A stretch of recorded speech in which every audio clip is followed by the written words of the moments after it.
జోగులాంబ గద్వాల్ జిల్లా థరూరు మండలం ప్రియదర్శిని జూరాల ప్రాజెక్టును భారీ నీటిపారుదల శాఖ మంత్రి ఉత్తమ్ కుమార్ రెడ్డి సందర్శించారు.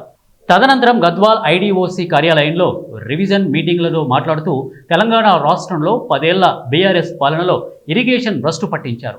10 ఏళ్ల పాటు రాష్ట్ర వ్యాప్తంగా ఉన్న ప్రాజెక్టులకు మెయింటెనెన్స్కు చేయలేదని, కాళేశ్వరం ప్రాజెక్టులో కమిషన్కు కక్కుర్తిపడి చేసుకున్నారు. ఇక భారీ వాహనాలను జూరాలపై నడపడంపై సేఫ్టీ కాదని ఆనాడే నిర్ధారించారు. కానీ గత ప్రభుత్వం పట్టించుకోలేదు. జూరాల డ్యాముకు అనుసంధానంగా మరో బ్రిడ్జికి 100 కోట్లు ఇప్పుడే మంజూరు చేస్తున్నాము.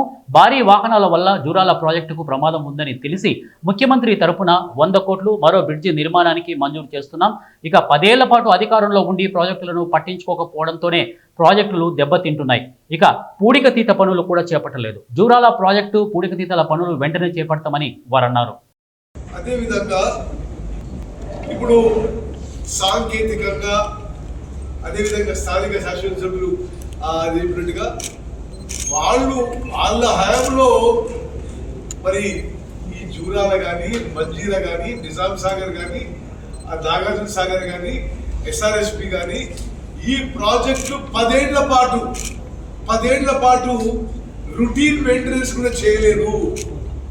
మేము వచ్చిన తర్వాత ఆ ఇబ్బందులను ఎదుర్కొంటూ ఆ సమస్యలను పరిష్కారం చేసుకుంటూ ముందుకు పోతున్నాము.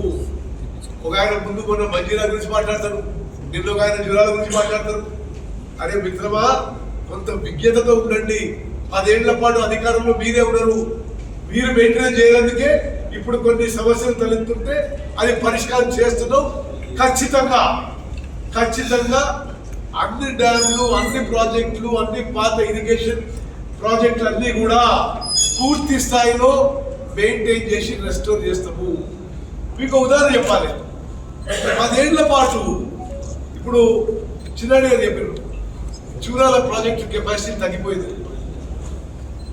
వారు చెప్పిన లెక్క ప్రకారం అప్రాక్సిమేట్లీ జూరాల ప్రాజెక్టు 20-25% కెపాసిటీ తగ్గిపోయింది.